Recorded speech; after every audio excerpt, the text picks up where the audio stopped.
경제적으로 부족한 것이 있는지도 모르는데 저희들 많이 위로를 받게 됩니다.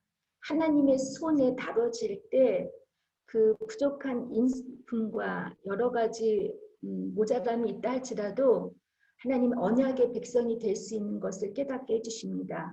오늘 이 야곱의 그 가족을 보면서 정말 막장 드라마와 같은 한 부분이지만 이곳에서 분명히 하나님께서 저희들에게 주실 말씀이 있고 격려와 또한 경고의 말씀이 있는 줄 압니다. 저희들이 이 말씀을 받아들여 먹고 그 말씀으로 하나님 이 삶에 적용할 때 하나님의 거룩한 백성이 될 수 있도록 함께하여 주시옵소서. 전하는 자 듣는 자가 같은 마음으로 하나님의 말씀을 청종하고 그대로 하나님 그 말씀에서 성령의 뜨거움을 경험할 수 있는 시간 되게 하여 주시옵소서. 예수님의 이름으로 기도드렸습니다. 아멘. 여러분 우리나라 조선의 역사를 기록한 책이 다 아시죠? 조선 왕조실록입니다. 이 역사책 내용 안에는 궁중 안에서 일어난 일들이 모두 기록되어 있는데 그 중에 왕을 둘러싼 여자들의 그 리얼한 질투와 시기, 싸움도 기록되었다고 합니다. 한국 사람이면 한 번쯤 이런 류의 내용을 다 담은 사극이나 그런 드라마, 사극이나 영화를 보셨으리라고 생각합니다. 저도 어렸을 때 장희빈이 그렇게 생각이 나요. 궁중 여자들 사이에 패악이 얼마나 몸서리가 났는지 영조왕 같은 분은 여자들의 수족을 묶어두기 위해서 칠거지약이죠. 아내를 내쫓는 7가지 이유를 만들었고 남존여비, 남자는 높고 여자는 낮다라는 제도를 만들었는데 이게 전형적인 남자들 아니에요? 문제에 부딪히지 않고 피하려고 하는 거죠. 그죠? 오늘 본문 말씀을 읽어보면 마치 한 편의 사극 드라마를 보고 있는 것 같지 않습니까? 레아와 라헬은 자매이면서도 야곱을 사이에 두고 첫째 아내와 둘째 아내로서 남편의 사랑을 독차지하기 위해 시기와 질투로 자녀 낳기 경쟁을 벌이고 있습니다. 고대 근동의 결혼법에는 일부 일처를 지향했지만 일부 다처도 허락했습니다. 형제 중 그의 아내가 과부가 되었을 때 동생이나 형이 그 과부된 여인을 아내로 맞이하는 그리고 생계를 책임져주는 고엘제도, 예전에 제가 룻기를 공부했을 때 기억나실 거예요. 그런 고엘제도가 있었고 또 아들을 낳지 못하고 죽은 형제를 대신해서 그의 아내를 자신의 아내로 삼아서 계보를 이어가게 하는 계대 결혼제도가 있었습니다. 그러나 한 남자가 두 남매를 동시에 결혼하는 것은 금했습니다. 그렇게 보면 이들의 결혼 관계는 처음부터 잘못되었고 단지 라반과 야곱의 욕심을 채우기 위해 맺은 순수하지 못한 결혼이었습니다. 라반은 야곱의 노동력이 필요했고 야곱은 자기가 원하는 사랑을 쟁취하기 위해서 금기된 결혼을 했기에 이들의 결혼 생활이 어떻게 진행될지는 이미 불을 본 듯하지 않습니까? 이처럼 부부관계가 처음부터 어긋난 데서 출발하면 이들의 관계가 좋을 리가 만무합니다. 오늘 우리 새로 오신 분들 미래를 생각하시고 있을지 모르지만 오늘 말씀을 통해서 많이 좀 배워주시기 바랍니다. 보통 남편과 아내 사이에 사랑의 연대감을 잃어버리게 되면 이들의 관계에 제3자가 관여하는데 이를 삼각관계라고 합니다. 드라이어베지움. 삼각관계는 부부관계에 벌어진 틈 사이로 자녀를 끌어들이거나 시부모, 처가, 일, 술, 과한 취미, 더 나아가 이제 다른 이성을 끌어들임으로써 제3자를 배우자에 있어야 할 그 자리에 세우고 배우자를 대신해서 대리위로, 대리 만족을 채우려고 하는 관계이다 보니 정상적인 부부가 되는 게 정말 어렵습니다.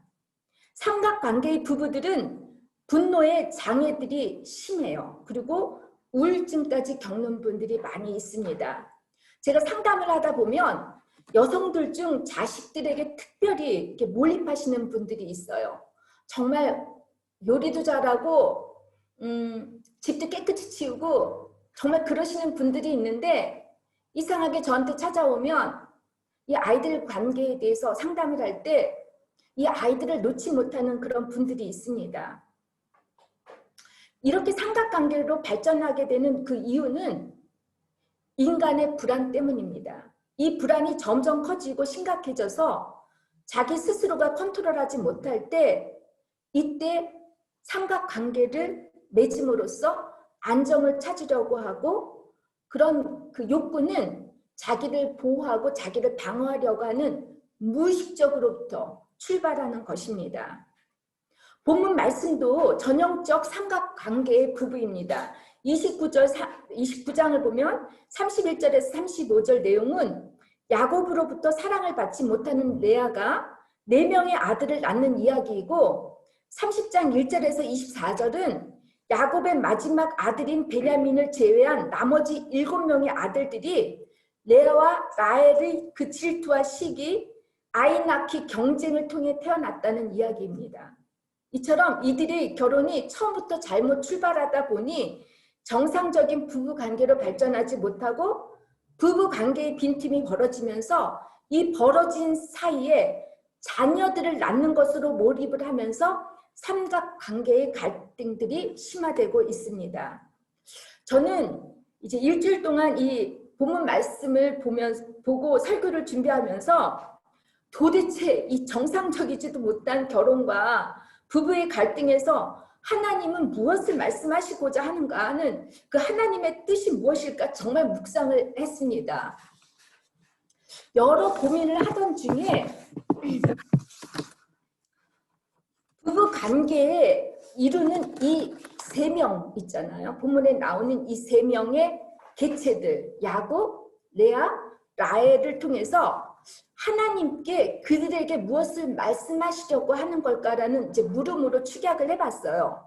그리고 그 물음에서 답을 찾으려고 한다 보니까 이제 하나님의 의도하신 뜻을 제가 이해할 것 같았습니다. 하나님께서는 첫째 레아를 통해서 부부의 관계는 행복을 위한 것이 아니라 언약의 백성을 낳기 위한 것임을 알려주십니다. 레아는 29장 31절을 보니까 남편으로 사랑을 받지 못한다고 기록되었는데 이 사랑받지 못하다는 것을 원어로 보니까 세누아, 미움을 받다라고 되어 있습니다. 레아는 결혼하기 전부터 남편이 자기를 사랑하지 않고 동생을 사랑하고 있다는 것을 잘 알고 있었습니다. 미모가 동생 라헬보다 뛰어나지 못한 데다가 나이도 많은 레아는 야곱이 라헬을 얻기 위해 마치 1+1으로 끌려온 아내였기에 야곱과의 결혼이 처음부터 행복하지 못할 것을 알았을 것입니다. 한마디로 결혼에 대한 기대가 아주 크지 않았을 것입니다. 동생 라헬을 아내로 얻기 위해 14년을 하루처럼 생각하고 행복하게 일을 하는 남편을 보면 여자들은 어떻게 해요? 뚜껑 뒤집혀지죠. 그죠? 이용 집사님 뚜껑 안 뒤집어져요? 뒤집어지죠. 그죠? 레아는 이런 남편을 보면서 어떻겠을까요? 하나님을 바라봤을 거예요. 그죠? 하나님 없이는 하루도 살 수 없을 것 같았을 거예요. 그녀가 아들을 낳을 때마다 붙여주는 이름들을 보면 남편에게 받지 못하는 사랑에 대한 슬픔과 아픔을 믿음으로 극복해 나가는 모습들이 보입니다. 그녀가 처음 낳은 4명의 아들들의 이름을 보면 첫째인 루벤은 여호와께서 나의 괴로움을 보시고 아들을 주셨다. 둘째 아들은 하나님이 내게 기도를 들으셨다는 시몬. 셋째는 얼마나 남편이 그립고 하룻밤 같이 자고 싶었으면 남편과 연합하리로다 라고 하는 그 절실한 소원과 바람을 담았죠.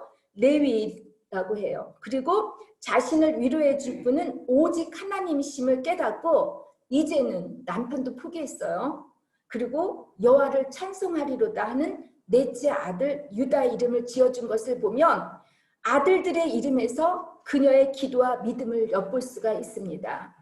또한 그녀의 여종 실바를 통해 낳은 7번째 아들과 그 아들 이름은 가시예요. 그 뜻은 복되도다. 그리고 8번째, 실바를 통해서 아들 낳은 아들은 아셀. 모든 딸들이 레아를 기쁜 자라고 하리라고 이렇게 지은 이름을 보면 그의 신앙이 점점 무르익어가는 성숙된 모습을 볼 수 있습니다. 여러분들 남자분들 오늘 되게 지루하실 것 같아요. 그죠? 남자분들은 이런 막장 드라마 별로 안 좋아하는데 우리 여자분들은 오늘 그냥 졸립지도 않고 바짝할 것 같아요. 그죠? 본문 말씀을 자세히 읽다 보면 레아의 인생에 아주 중요한 3가지 단어가 기록되어 있습니다. 들으시고 보시고 낫다라는 동사입니다. 하나님께서 레아의 속상함, 원망함, 슬픔과 외로움을 들으시고 보시고 그녀의 태를 열어주셔서 아들을 낳게 하셨다는 것이 이 레아의 전체 인생이었습니다. 비록 남편에게 사랑을 받지 못하지만 그녀가 무시당하거나 외면당하지 않도록 하나님께서는 레아에게 자녀를 낳는 축복을 허락해 주십니다. 넷째 아들 유다를 낳고는 하나님을 찬양했다는 뜻은 지금까지 그녀가 당한 고통과 괴로움을 결국 하나님과의 관계에서 풀었다는 그녀의 신앙 간증입니다. 결국 야곱의 사랑을 받지 못했던 레아는 그의 넷째 아들 유다를 통해 궁극적으로 예수 그리스도 메시아를 낳게 하는 언약 백성의 어미가 되는 특권을 받게 됩니다. 여러분 그럼에도 불구하고 나는 그래도 야곱을 더 사랑하겠다고 하시는 분 계세요? 이런 하나님 특권보다는 아마 그런 분 있으리라고 생각해요. 저도 잘 모르겠어요.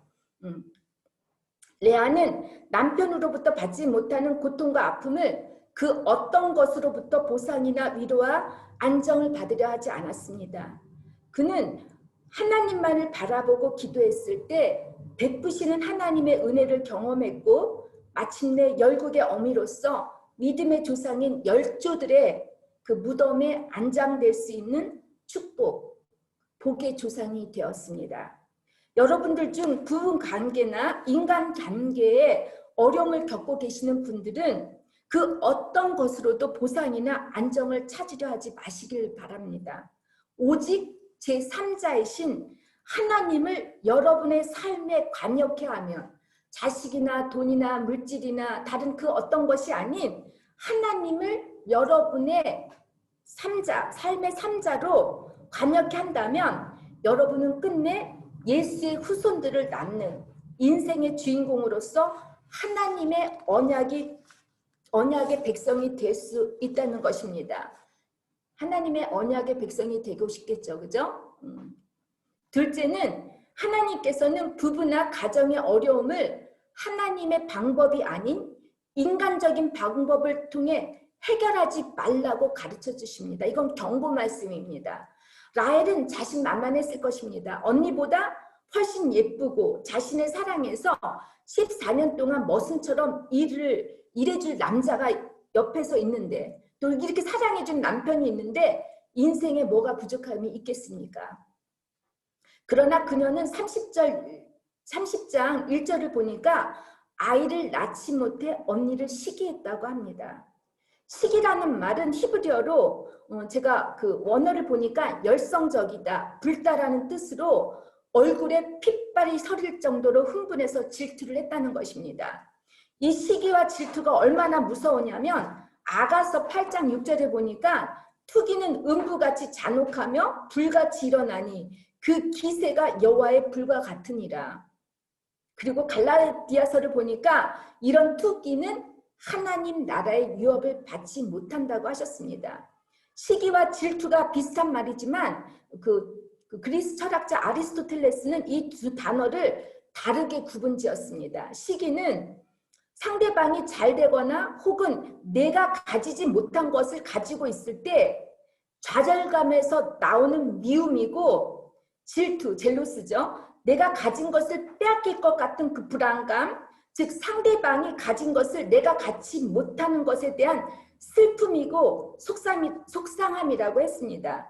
질투는 이런 삼각관계에서 내가 사랑하는 사람을 다른 이로부터 빼앗길 것 같은 두려움이어서 어느 정도 조절하면 문제가 될 수 있는데 시기는 심각한 죄를 낳게 된다고 합니다. 우울증이나 분노를 일으키게 해서 결국은 복수를 하게 되고 남을 해하게 하기 때문에 아주 위험합니다.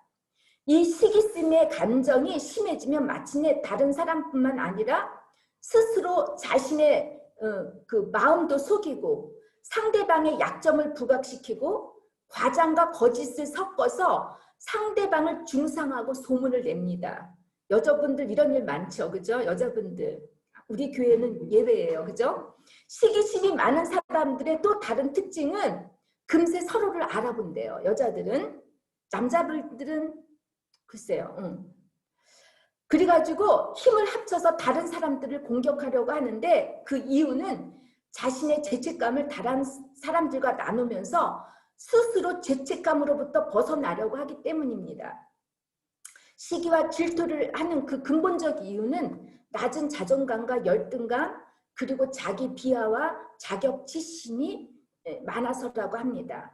라헬의 인생을 보면 그녀는 자녀로서 둘째 딸로서 아버지 라반으로부터 사랑과 관심을 많이 받으려고 노력한 딸처럼 보입니다. 그녀는 여자로서 남자들에게도 쉽지 않은 양떼를 방목한 것도 그렇고 31장에 아버지 라반이 갖고 있었던 수호신이죠. 드라빔. 그 드라빔을 도둑질한 것을 보더라도 그녀는 아버지에게 인정을 받고 싶어 했고 아버지를 너무 좋아하다 못해 아버지처럼 되고 싶어 했던 딸이었던 것으로 보입니다. 그녀의 성격이 왠지 여러분 라반과 또 야곱과 비슷하지 않습니까? 그렇죠?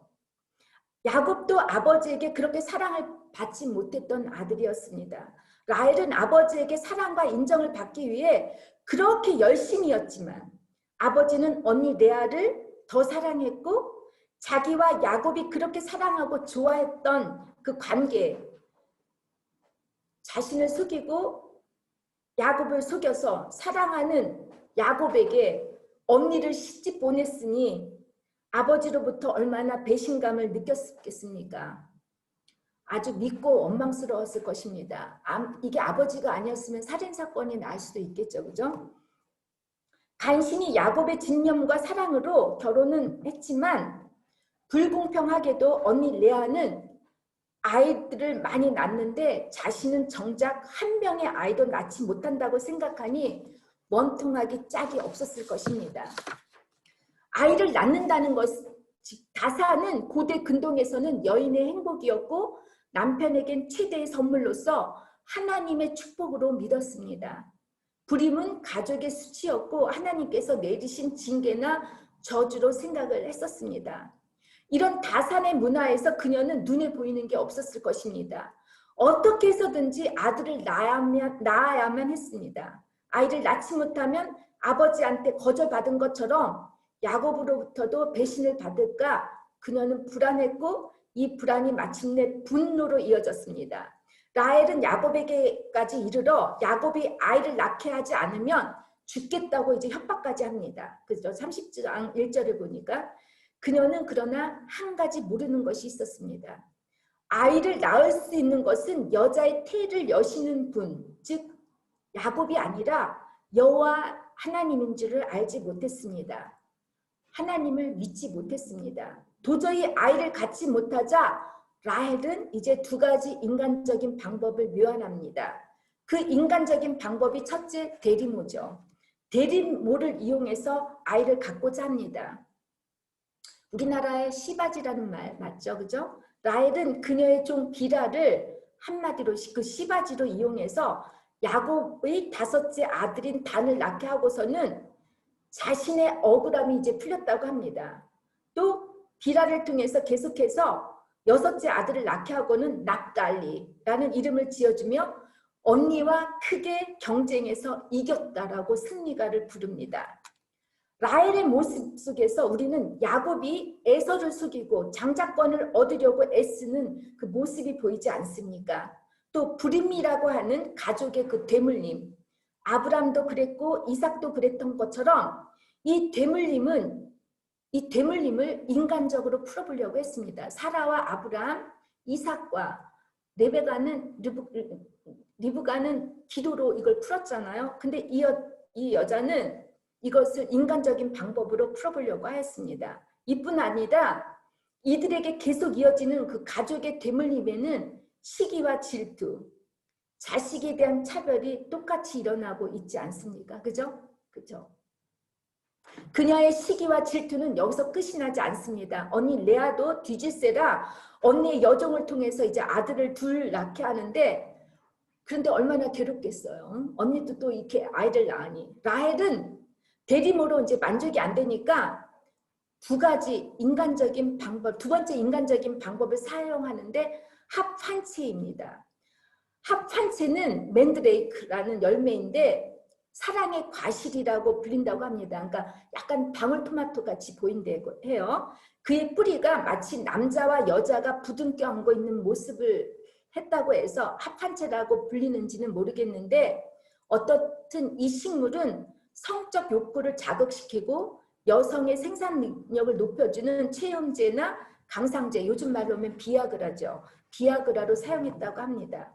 10절에서 16절을 보면 레아의 큰아들인 루벤은 어머니가 아버지로부터 사랑을 받지 못하는 것을 알았든지, 아마 루벤의 나이가 한 8, 9살 정도 됐을 거예요. 이 꼬마가 느꼈던 것 같아요. 그래서 들에 나가서 이 합판체를 얻어서 어머니에게 줍니다. 이런 아들 너무 멋있지 않아요? 그죠? 이 모습을 본 라헬은 언니 레아에게 그 합판체를 요구합니다. 그러자 레아는 라헬에게 16절, 내가 내 남편을 빼앗은 것이 작은 일이냐? 그런데 내가 내 아들의 합판체도 빼앗고자 하느냐면서 이제 야곱을 놓고 합판체와 이제 흥정을 합니다. 거래를 하는 거죠. 부부의 올바른 성에 대한 인식을 배우지 못하고 자란 그 루벤이 후에 아버지의 첩이자 자신의 서모인 비라와 간통하는 사건이 이제 35장에 나와요. 이것을 보면 건강한 부부의 관계가 우리들 아이들에게 얼마나 성에 대한 올바른 인식이나 이런 것들을 심어줄 수 있는지 여러분들 잘 생각하셔야 합니다. 그런데 이렇게 합판체를 썼지만 아무 소용이 없었습니다. 라헬은 여전히 아이를 낳지 못했습니다. 그러나 반대로 레아는 합판체 대신에 또 아들을 낳았어요. 하나님께서 그 값을 주셨다라는 뜻으로 5번째 아들인 이사가를 낳고 또 후에 임신하여 6번째 스브론을 낳았는데, 이는 하나님이 후한 선물을 주셨다고 기뻐하고 있습니다. 참 열받는 일이죠. 그죠? 이렇게 해서 레아의 몸에서 6명의 아들과 그녀의 여종 실바를 통해서 2명의 아들, 모두 8명의 아들을 낳게 하셨지만 라헬은 여전히 아이를 낳지 못했습니다. 라헬은 아브라함, 이삭으로부터 대물림되는 그 불임을 자신의 노력으로 해결해 보려고 했지만 그녀가 깨닫지 못하고 있었던 것은 오직 언약의 백성은 하나님께서 태를 열어주셔야만 가능하다는 것이었습니다. 여러분, 자신이 이루지 못하는 소원과 바람, 그 꿈을 대리모나 합판체라는 인간적인 방법을 통해 이뤄보려고 열심히 노력하는 분 있습니까? 이것은 하나님의 뜻이 아닙니다. 조금 손해를 보더라도, 조금 늦더라도 하나님의 방법을 선택하시는 여러분과 제가 되길 바랍니다. 마침내 하나님께서는 그녀의 소원을 잊지 않고 계셨습니다. 22절을 보니까 하나님께서 라헬을 생각하셨고 그녀의 소원을 들으셨다고 합니다.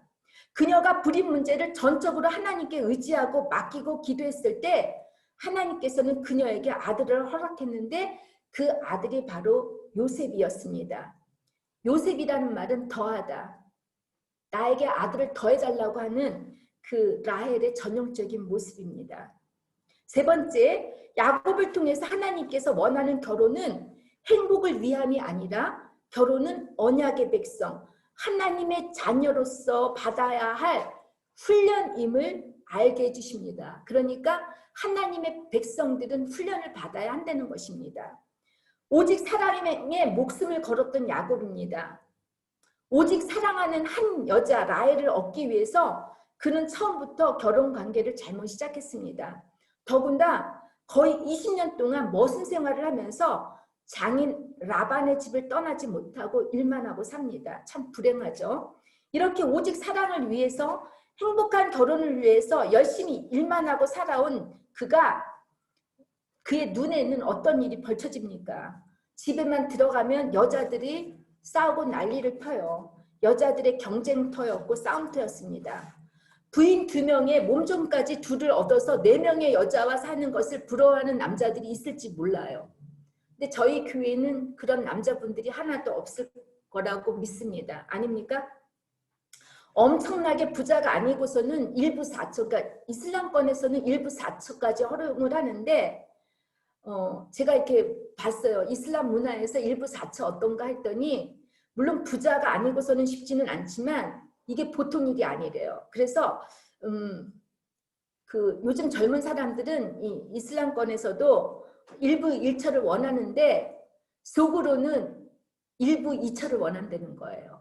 한 남자에 2 여자. 그러니까 남자들은 참 심보가 하나로 만족을 못하나 봐요. 그죠? 아무튼 저희 교회는 정말 너무 감사해요. 우리 정 집사님, 정홍주 집사님을 비롯해서 지금 웃고 계시는데 정 집사님 웃고 계세요. 저한테는 얘기 안 하셔도 이용 집사님한테는 얘기 말씀해 주세요. 아니면 저한테만 말씀해 주시든지. 참 남자들은 도둑 같은 심보를 갖고 있는 것 같아요. 또 어떤 역사가는 그렇게 얘기를 했어요. 폴리가미, 그러니까 모노가미 일부 1처보다는 일부 1처에서 세계의 비극이 생겼대요. 역사의 비극이. 그래서 남자들은 폴리가미, 적어도 한 남자의 여러 여자를 살아야지만 이 세상의 역사가 순조롭게 변한대요. 참 크바치 인간은 뭐지? 허튼 소리 하고 있죠. 그죠? 아무튼 야곱의 결혼 생활은 점점 꼬이게 됩니다. 야곱 역시 그 부모로부터 받은 차별 되물림으로 레아와 라헬을 차별을 하면서 행복 끝, 고생이 시작되는 결혼 생활을 하게 됩니다. 한 여인과 살기도 쉽지 않은데 4명의 여자와 함께 살아야 한대. 사랑하지 않은 여인과 사는 것부터 시작해서 신혼의 즐거움은커녕 2 여자의 질투와 시기로 결혼 생활은 바람잘 날이 없습니다. 그렇게 사랑했던 라헬은 아이를 낳지 못하니까 그 불만을 자신에게 토해내고 아이를 잘 낳지만 여전히 사랑받기를 갈구하는 그 레아를 보면서 의무감에 무거웠을 것입니다. 이 결혼의 문제들과 어려움은 모두 야곱이 치러야 할 책임이고 대가였습니다. 그가 그렇게 외모에 반했고 사랑했던 라헬과의 결혼에 대한 행복이 단지 이상과 꿈에 불과하다는 사실이 30절 2절에 잘 기록되어 있습니다. 이렇게 사랑이 현실이 되다 보니 이제 라헬과도 싸움을 합니다. 여러분들 보통 심리학에서 보면은 사랑이 남자가 콩깍지가 쓰이고 여자도 콩깍지가 쓰여져서 사랑할 수 있는 시간은 6개월에서 2년이 걸린대요. 그 콩깍지가 벗어지면서부터 이제는 완전 현실이 되는 거죠. 전쟁이라는 거예요. 부부 전쟁. 참 심각하지 않아요? 우리 오정택 형제님이나 결혼 안 하신 분들이 좀 쉽지는 않을 건데 이게 현실이라는 걸 아시고 여러분들은 먼저 이걸 배우시고 예방주사를 맞으셨으면 좋겠습니다. 그가 그렇게 외모에 반했고 사랑했던 그래요. 라헬과의 결혼이 이제 행복하지 못했습니다. 야곱은 이렇게 이스라엘의 족장으로서 장자권을 받을 만한 자로서 변해야 했기 때문에 결혼과 가족들을 통해 훈련을 받습니다. 여러분들 우리 창세기 하면 축복을 받는 것에 목적을 두잖아요. 그죠? 어떻게 하면 내가 많은 자손을 어떻게 하면 물질적 축복을 많이 받을 수 있을까?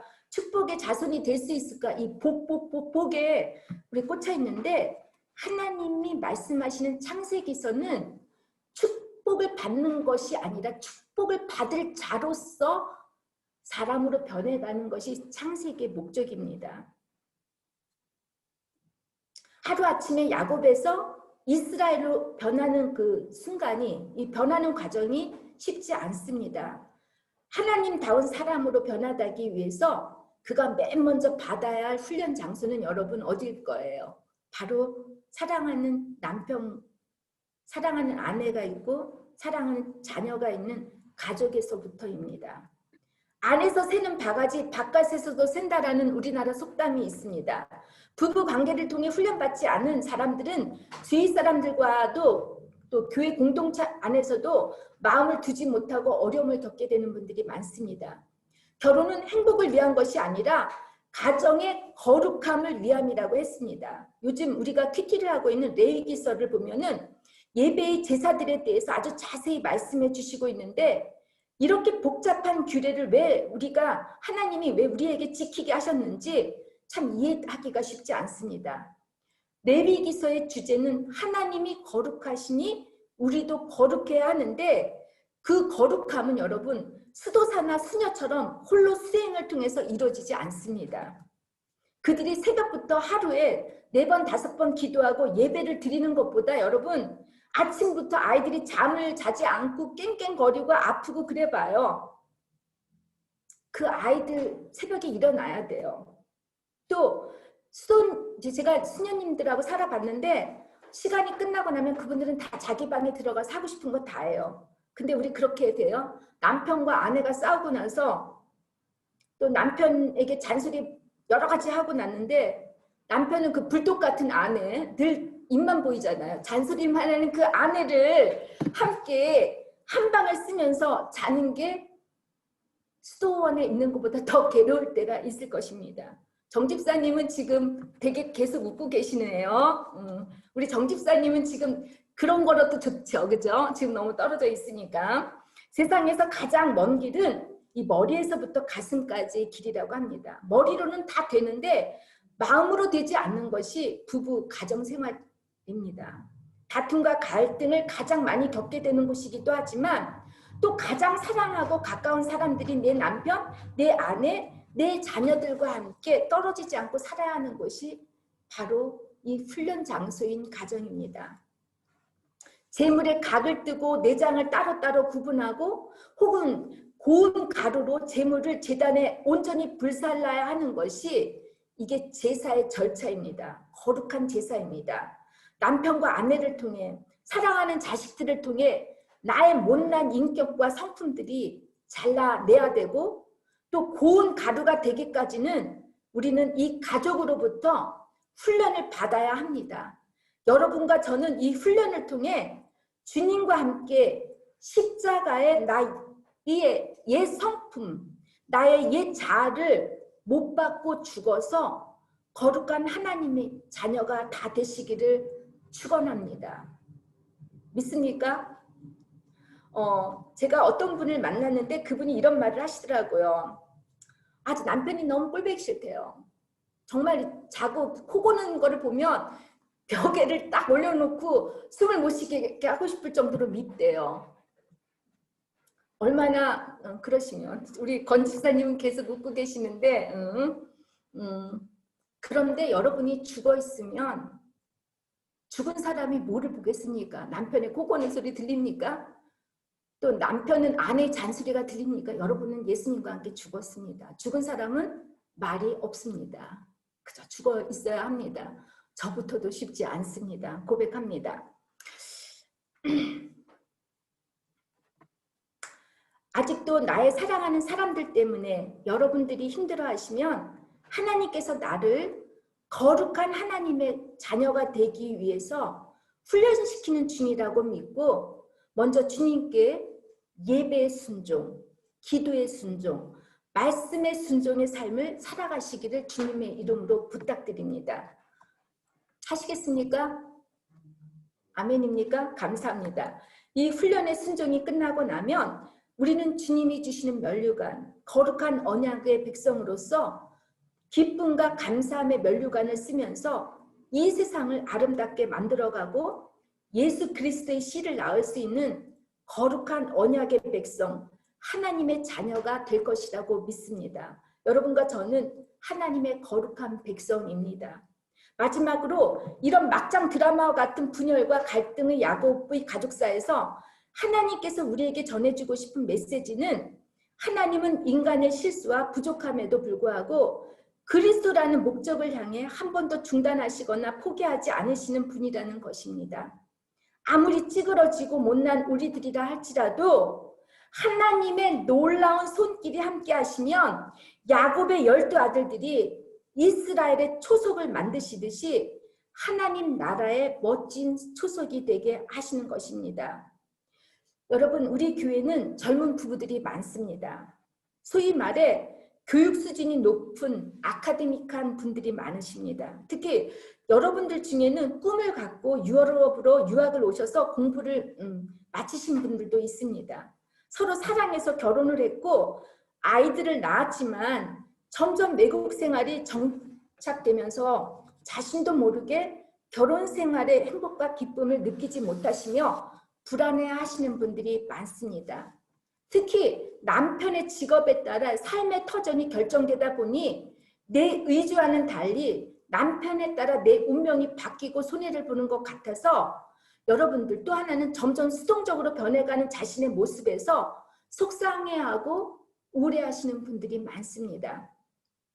자신의 정체성에 대한 회의나 자신감도 꿈도 잃어버리면서 이제 점점 남편을 원망하고 피해 보상 같은 것을 받고 싶어 합니다. 때문에 남편에게 더 많은 기대를 갖고 관심을 받고 싶어 하는데 이 남편들이 흙으로 지어졌는데 이거를 알겠습니까? 그러니까 이제 남편의 그 무관심에 자신들은 화가 나고 분노하게 되고 이 빈자리를 다른 것으로 채우려고 하시는 분들이 많습니다.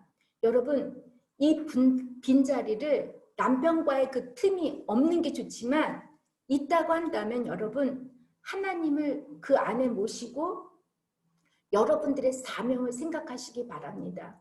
저도 43까지는 물론 제가 독일에서 여러 개 공부를 많이 했고 하지만 43부터 하나님이 저를 이렇게 쓰시리라고 상상 못했습니다.